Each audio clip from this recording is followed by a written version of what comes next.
Capítulo 1. Ídolos. Audio 3 de 12. Encontré lo siguiente sobre ídolos. Si es posible explorar, investigar y conocer científicamente las profundas causas, el por qué en un individuo se procesan valores éticos constructivos, como también valores corruptos autodestructivos. Si es posible explicar científicamente por qué en todo lo malo hay algo de bueno y en todo lo bueno hay algo de malo. Si es posible comprender por qué se pueden encontrar virtudes en los malvados y sea posible encontrar maldad en los virtuosos. Si es posible comprender los procesos constructivos y también los autodestructivos que se dan en un individuo, sea en lo físico, biológico, mental, psicológico y por lógica extensión, también en toda familia y en toda sociedad, que son la extensión y la suma de individuos, en donde también se procesan estos mismos valores. Si es posible comprender por qué la suma y resta de estos valores sean los que determinen con exactitud matemática el grado de bienestar, de florecimiento o también el grado de crisis, descomposición, perversidad o degradación del individuo y por extensión de la sociedad. Si es posible explorar, investigar, conocer y comprender el poder creador, lo que se puede crear con esas poderosas energías que conocemos como luz y tinieblas. Existe una extensa gama de formas de idolatría, de ídolos, mas en esta síntesis trataré solo lo concerniente a los ídolos religiosos y a los ídolos políticos. La idolatría religiosa y o política es la expresión del más profundo desconocimiento de todo aquello que enriquece y potencia la vida, la libertad y la buena salud. Es la expresión del más profundo desconocimiento de las causas que generan el conflicto interior, personal, como también el conflicto social, la crisis de valores. La idolatría es la más oscura percepción de la verdad, de lo real, de lo sublime, de lo bello. Un ídolo religioso es un ciego con el poder de hacer más ciego al ciego. Un ídolo religioso arrulla el sueño de los, entre comillas, justos. Un ídolo religioso tiene el poder de hacer más enferma una sociedad enferma.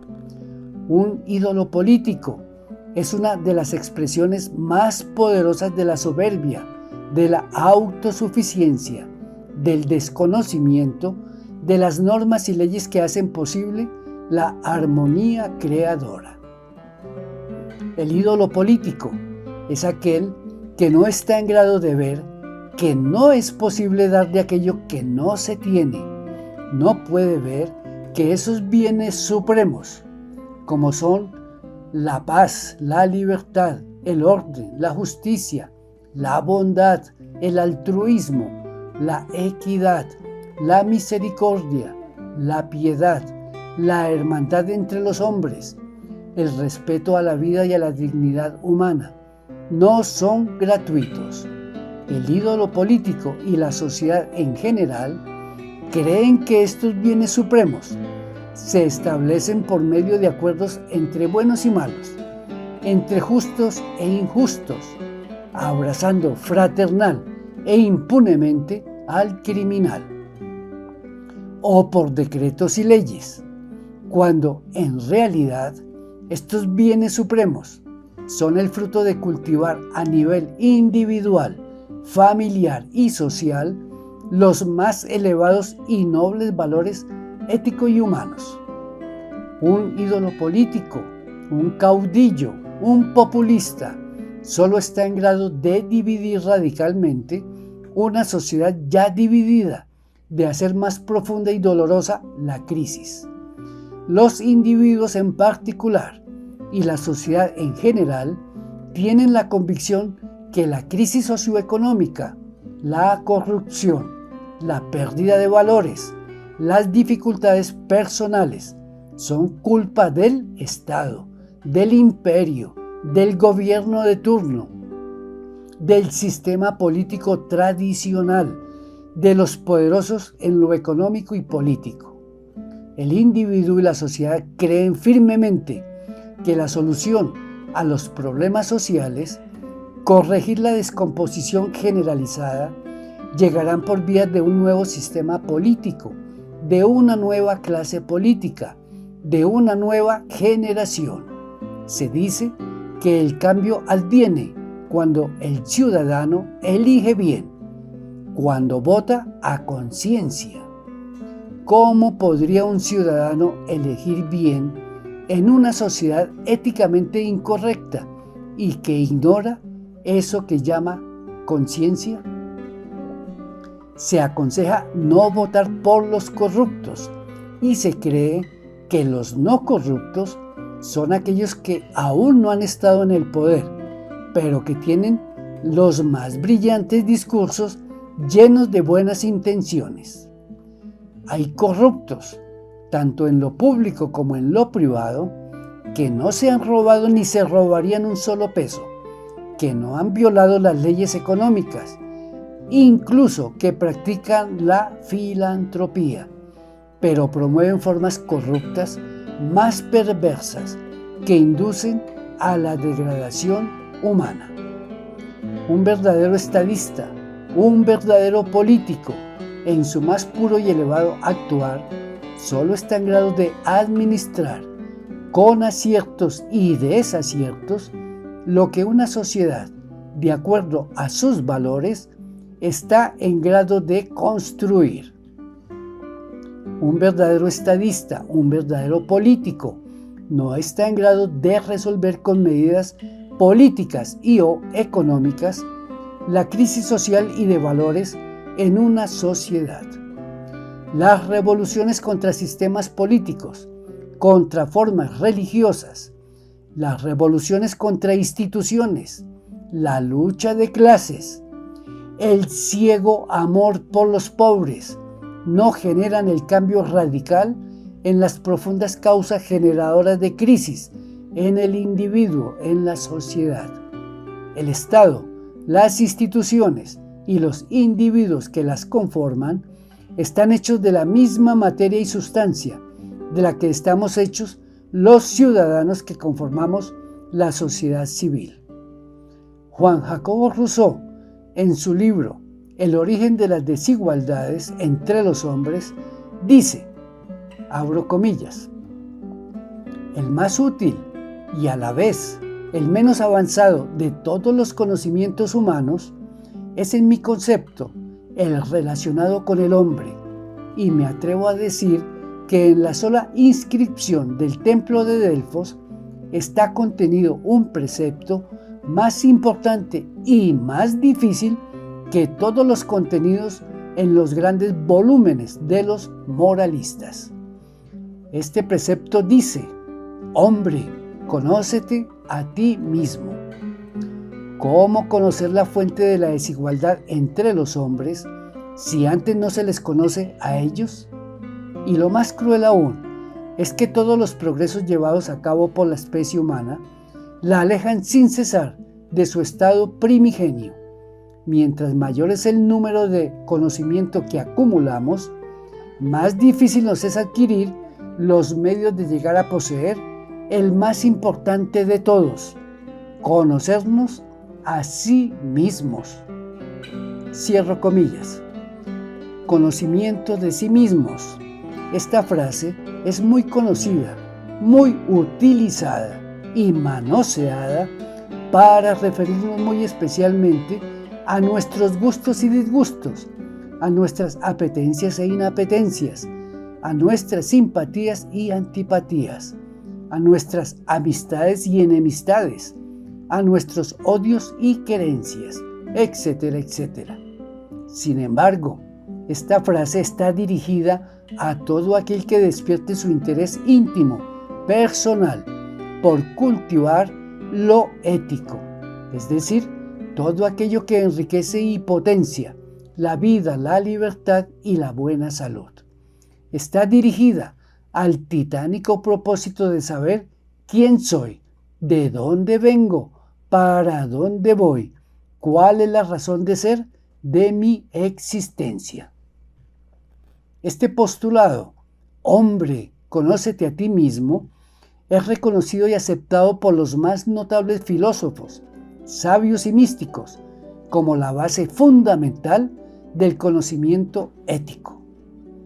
Platón y Sócrates dicen que para llegar a ser un buen gobernante es necesario primero lograr gobernarse a sí mismo y que para lograrlo es necesario conocerse a sí mismo. Encontré que la didáctica que nos enseña cómo establecer en sí mismos los más elevados valores éticos y humanos se encuentra sepultada por la creación fundamentada en lo opuesto a lo ético, a la sabiduría. Una de las características de la creación opuesta a lo ético, a la sabiduría, es la complejidad y la incoherencia. Afrontar las dificultades, los retos que ésta nos plantea es de una complejidad enorme. La complejidad resulta del hecho de desconocer las causas profundas que la hacen posible. La complejidad resulta de la ignorancia que se tiene sobre el asunto a tratar, porque en los temas fundamentales, la inmensa mayoría de nosotros los seres humanos estamos en la condición que nos dice el filósofo, poeta y humanista francés Victor Hugo, cuando nos dice: la humanidad se divide en dos grupos. Una parte niega lo que no conoce, la otra afirma lo que desconoce. Para ilustrar de manera personal lo dicho por Victor Hugo, recurro a manera de ejemplo extremo al siguiente escenario. Le invito a imaginar que en un recinto se reúne un numeroso grupo de personas provenientes de diferentes lugares del planeta, todos ellos estudiosos y expertos conocedores de serpientes. Imaginemos que de manera sorpresiva e inesperada el recinto se ve invadido de serpientes de todos los tamaños y colores. ¿Cuál sería el comportamiento de estas personas ante este hecho? Ahora imaginemos la misma escena en donde quienes se encuentran a enfrentar esta situación le tienen terror a las serpientes, que jamás han visto una, y lo único que saben es producto de la desinformación. ¿Cuál sería la reacción de estas personas? Al hacer un paralelo entre el conocimiento de las serpientes y el conocimiento de sí mismos, y por extensión el conocimiento del ser humano, podemos encontrar similitudes. A mayor ignorancia, mayor miedo, mayor agresividad, mayor violencia, más caos, mayor atropello, mayor destrucción, más y más perversidad. El conocimiento de sí mismos nos lleva a descubrir vicios y virtudes propias. El objetivo es potenciar las virtudes y eliminar los vicios.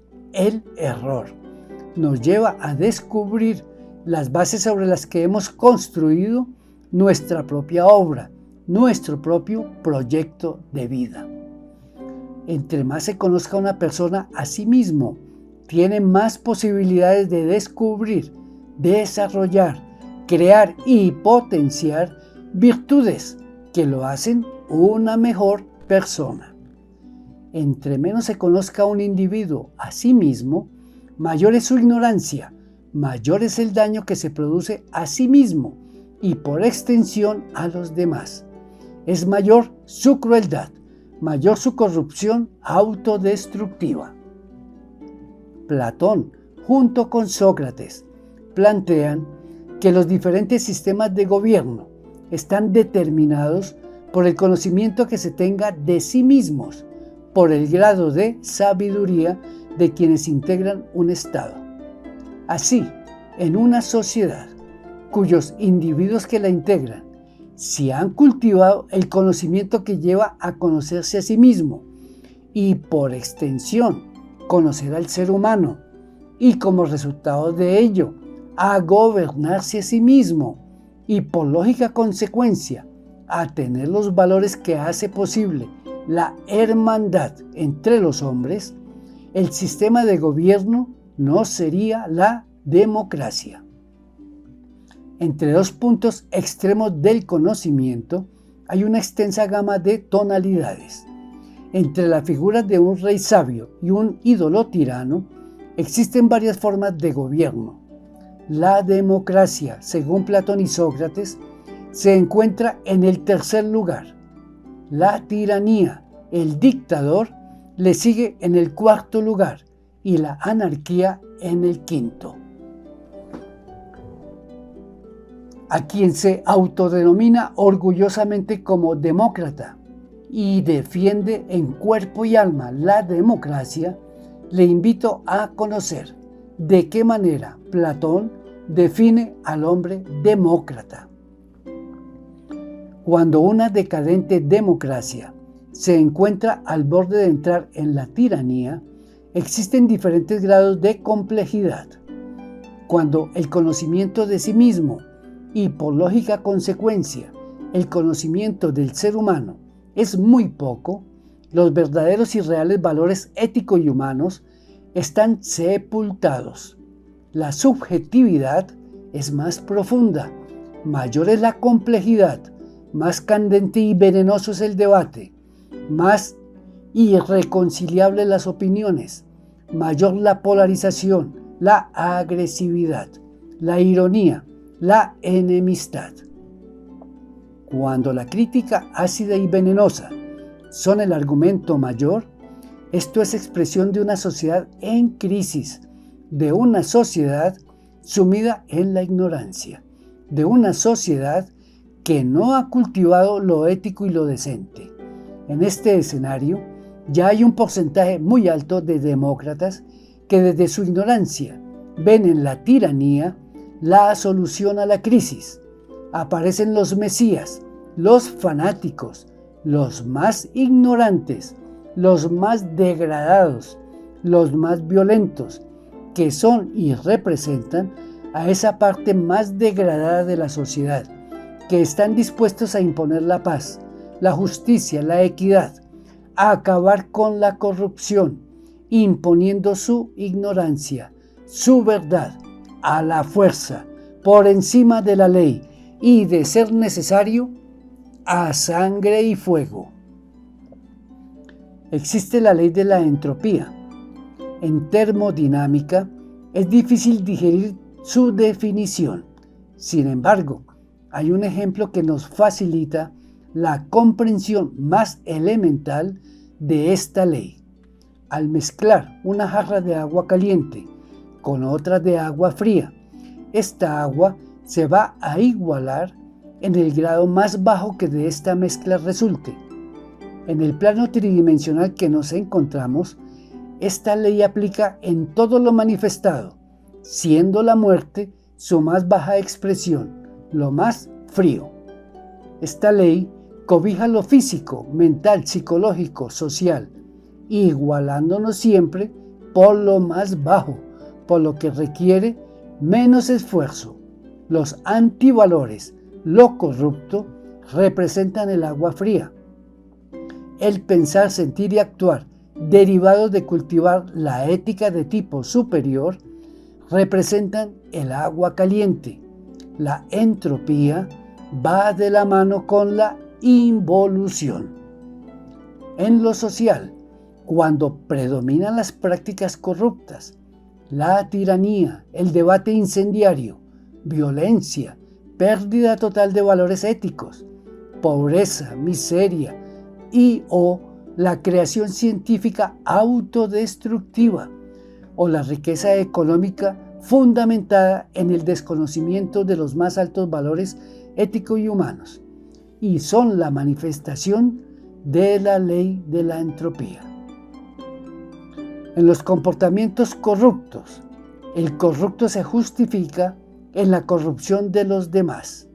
El violento se justifica en la violencia de los demás. Este camino no requiere de ningún esfuerzo. Este comportamiento es la expresión de la ley de la entropía. Bajo esta ley crecen y se fortalecen las prácticas corruptas autodestructivas en toda actividad humana. En esta condición, tanto los buenos como los malos, los más rabiosos y venenosos indignados, los protagonistas de las guerras, en su argumentación, en su justificación, tienen la ciega convicción de tener la razón. Vencer la ley de la entropía requiere de enormes esfuerzos. Para vencer esta ley es necesario conocerse a sí mismo. Es necesario conocer y realizar en sí mismo los valores que enriquecen y potencian la vida, la libertad y la buena salud. Existe la ley del péndulo. Esta ley propicia el nacimiento, crecimiento, florecimiento y desaparición de imperios, de instituciones políticas, religiosas, etcétera, etcétera. Nos lleva de la derecha a la izquierda, de la izquierda a la derecha, del capitalismo al comunismo, del comunismo al socialismo. Cuando ni la izquierda ni la derecha han satisfecho nuestras expectativas, nos vamos para el centro. Nos lleva de la paz a la guerra y de la guerra a la paz. Nos lleva de estar en la posición de la más radical condena a la más permisiva complacencia con el delito, con los comportamientos autodestructivos. La corrupción se asocia casi que exclusivamente a los delitos económicos. Sin embargo, hay prácticas corruptas más perversas y autodestructivas. Vencer la corrupción, cerrarle las puertas del poder a todas las múltiples formas y expresiones corruptas, vencer la negligencia, desidia, mezquindad, mediocridad, indolencia, mala voluntad, pereza, inercia, vencer la insaciable voracidad del avaro, del codicioso, vencer la violencia, la pobreza, la miseria, la ignorancia de sí mismos, vencer la degradación humana, establecer verdaderos valores éticos y humanos. No se logra con capitalismo, comunismo, socialismo, derechas, izquierdas, centros y toda la gama de colores y llamativos grupos y subgrupos políticos que surgen como expresión de una democracia decadente al borde de la tiranía. Acabar con la corrupción, con la violencia, establecer los más puros y elevados valores éticos y humanos, no se logra con la eterna, absurda, demencial e inevitable, pero necesaria lucha entre buenos y malos, entre amigos y enemigos, entre explotados y explotadores, entre oprimidos y opresores, entre víctimas y victimarios, entre justos e injustos, entre materialistas y espiritualistas, entre creyentes y no creyentes, entre fieles e infieles, entre izquierdas, derechas y centros. Las duras batallas entre el bien y el mal se realizan en otro escenario, El campo de batalla es en lo profundo de aquel que decide libertarse de la esclavitud a la cual está sometido por cuenta de su propia ignorancia. En nuestra relación con Dios se dan los mismos escenarios que determinan los diferentes sistemas de gobierno. Cuando se pasa de la tiranía de una forma religiosa a la proliferación de las más diversas expresiones e interpretaciones de los libros sagrados, se cree que esto es muestra de evolución, de mejoramiento en el estado de una sociedad. En realidad, la tiranía religiosa, como la proliferación de formas religiosas, son dos caras de una misma moneda: la fe ciega, la creencia ciega, la fe sin obra.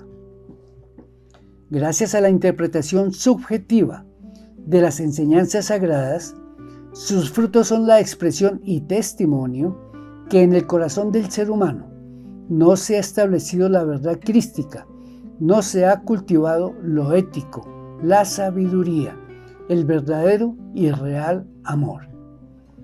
La fe ciega, la creencia ciega, es un punto de apoyo, es el bastón para el que no ve, pero si nos quedamos en ese estado de invalidez, esto nos hace subjetivos. La subjetividad genera muchos males, entre ellos unos muy peligrosos: el fanatismo religioso y el ateísmo materialista. Si en el universo interior del individuo existieran los valores, las virtudes que hacen posible se exprese el amor, la hermandad entre los hombres, existiría una sola religión: la religión del amor. Al individuo, a la sociedad, le asiste el derecho a defender su integridad, su vida, sus bienes materiales y espirituales, sus creencias. Al individuo, a la sociedad, le asiste el supremo derecho al libre albedrío, a la autodeterminación. Gandhi y su revolución fundamentada en la no violencia es un hecho extraordinario. Para realizar una revolución fundamentada en la no violencia, se necesita del hecho extraordinario de un o de una líder que tenga en sí mismo la potencia, el poder y la majestad que solo da el ser portador de los más altos valores humanos y éticos.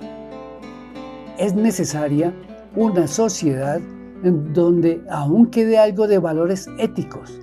Al contrario, en una sociedad enferma, en una sociedad en donde el individuo, las revoluciones, los revolucionarios, los contrarrevolucionarios, cuando en el mismo poder del Estado hay individuos que justifican todo tipo de prácticas corruptas, violentas, criminales, bárbaras, crueles, inhumanas, es imposible resolver de manera pacífica, constructiva, los problemas, las dificultades, los retos que eternamente, de instante en instante, la vida nos plantea.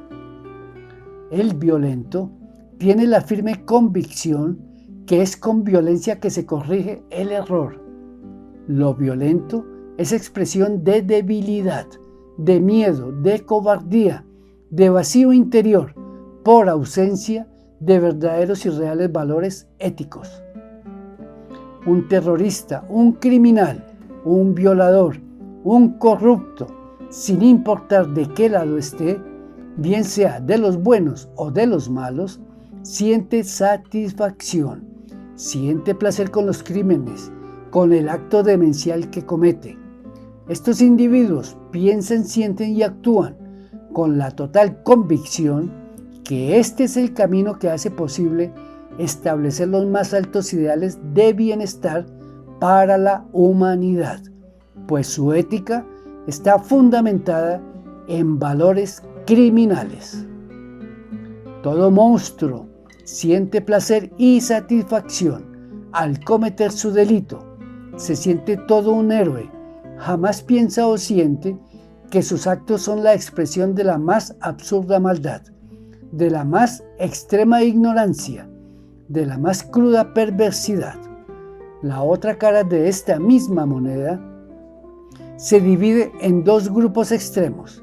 El primero, la de aquellas leyes fundamentadas en la venganza, el repudio y la indignación, que no conceden misericordia ni el más mínimo respeto por el ser humano. La otra cara es la impunidad, promovida por los buenos, fundamentada en ideales mesiánicos, sin el verdadero conocimiento del ser humano. El delito, lo criminal, lo destructivo, la impunidad, debe ser combatido, se le debe declarar la guerra, mas para ganarla se hace necesario utilizar una fuerza más potente que las bombas inteligentes, más poderosa que las armas de fuego, más potente que las armas de destrucción masiva, más potente que el sentimiento de venganza, más potente que la indignación, más potente que el repudio. La información que da el mapa y las herramientas para emprender el camino que conduce a la sabiduría no tiene derechos de autor. Esta información existe desde el primer instante. Es inherente a la vida como la humedad al agua, como el calor al fuego. La tarea elemental, vida, la libertad y la buena salud es la exploración, investigación, estudio, conocimiento y comprensión de eso que hoy definimos como ego, del cual tenemos muy poco conocimiento. Desconocemos de dónde viene, cómo nace, crece, se reproduce y fortalece. Desconocemos de qué está hecho y en dónde se esconde. El ego está compuesto de yoes buenos y yoes malos. Un yo terrorista, un yo criminal, un yo asesino, un yo violador, un yo explotador, un yo tirano, un yo avaro, un yo corrupto, un yo ídolo, un yo del resentimiento, el yo de la envidia, un yo del odio. Justifica su actuar, justifica sus crímenes. Cualquier justificación es válida para el yo. Para el ego, cualquier justificación es válida. Este es su fundamento ético.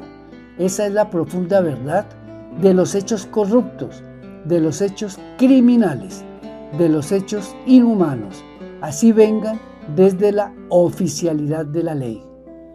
El yo, en su expresión perversa, cree firmemente que para corregir lo injusto, lo inequitativo, lo corrupto, etcétera, etcétera, se hace necesario combatir estos males con el más feroz sentimiento de venganza y crueldad, utilizando las más aberradas y cobardes prácticas criminales. Para el yo, para el ego, cualquier justificación es válida para cometer sus delitos, y dice hacerlo por amor al dinero, por amor al poder, por amor a la patria, por amor al pueblo, etcétera, etcétera. En un mismo individuo se pueden expresar yoes de la más absoluta crueldad, como también yoes buenos capaces de conmovernos con su generosidad y buenas intenciones. Los yoes buenos y los yoes malos son hermanos siameses.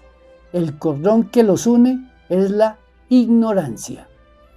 Quien emprende el camino de la sabiduría puede ver las profundas causas, puede ver la verdad sobre los hechos criminales. Cuando nos encontramos en la condición de afirmar, desconociendo lo que afirmamos, y negar, sin conocer lo que negamos, tanto los buenos y justos como los malos, creemos que conocer con certeza el autor o autores de un delito, de un crimen y las justificaciones o móviles para realizarlo, esto es equivalente a conocer la verdad sobre un hecho criminal. Y con estos elementos consideramos satisfecha nuestra necesidad de verdad, cuando en realidad las justificaciones, los móviles y el hecho criminal en sí son solo las consecuencias, no las causas. Un Estado, una sociedad, está conformada por individuos. Cada individuo es la expresión exacta de su propia obra. Cada individuo da de lo que tiene, da de lo que ha cultivado. Cuando en una sociedad prevalecen los antivalores, el resultado no puede ser otro. Miedo, desconfianza, inseguridad, enemistad, violencia, corrupción, explotación del hombre por el hombre, dolor, injusticia, impunidad, inequidad, etcétera, etcétera. Toda violencia, todo conflicto, todo crimen, todo delito, toda crisis, toda guerra, así sea santa, son el fruto de la pérdida de valores éticos de tipo superior. Son la expresión del total desconocimiento de todo aquello que enriquece y potencia la vida, la libertad y la buena salud. Todo drama, tragedia y comedia es posible gracias a los miles de actores o yoes buenos y yoes malos que habitan en nuestro país o universo interior y que constituyen eso que es el ego. Establecer el orden, la decencia, la ética, la paz en nuestro propio país interior, en nuestro propio universo interior, lograr gobernarnos a nosotros mismos, es un acto de amor consigo mismos y por extensión es un acto de amor para con la humanidad. Quien establece en sí mismo lo éticamente correcto está en grado de ver el camino que lleva a conciliar la libertad con el orden y el orden con la libertad. Está en condición de ver que la libertad sin orden es anarquía y el orden sin libertad es tiranía.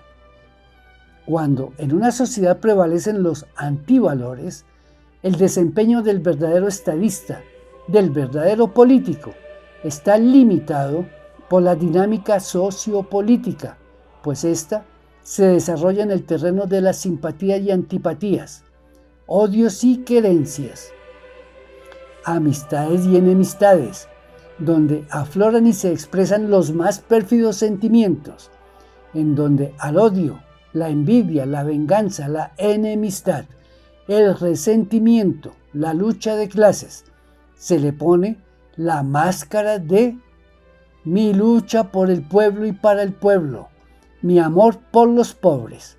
Se abren las puertas para que la degradación, la mezquindad entre en el poder.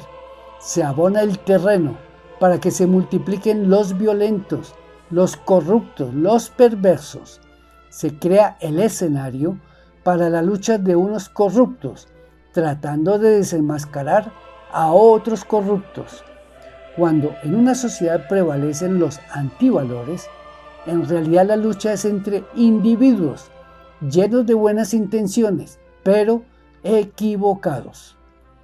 En la historia de la humanidad hay un inventario de muchas y muy dolorosas tragedias realizadas por equivocados sinceros, por individuos llenos de buenas intenciones, pero equivocados. Individuos con muy buenas intenciones, pero defendiendo sus mezquinos intereses, sus comportamientos corruptos, negando lo que no conocen y afirmando lo que desconocen. Individuos que desde su ignorancia creen ser portadores de los más nobles valores humanos, pero fundamentan su amor por el pueblo en el odio y lucha de clases. Cuando una sociedad entra en crisis, no hay inocentes. A los buenos, a los indiferentes, a los tibios, a los despistados, a los indignados, les asiste una enorme responsabilidad, sea por acción, sea por omisión. La creación de un terrorista, de un monstruo dispuesto a cometer los más inhumanos actos de barbarie, la creación de un ídolo con sus muy poderosos yoes buenos y sus yoes mesiánicos, que prometen resolver todo el drama, comedia y tragedia humana, es posible en una sociedad que se fundamenta en falsos valores.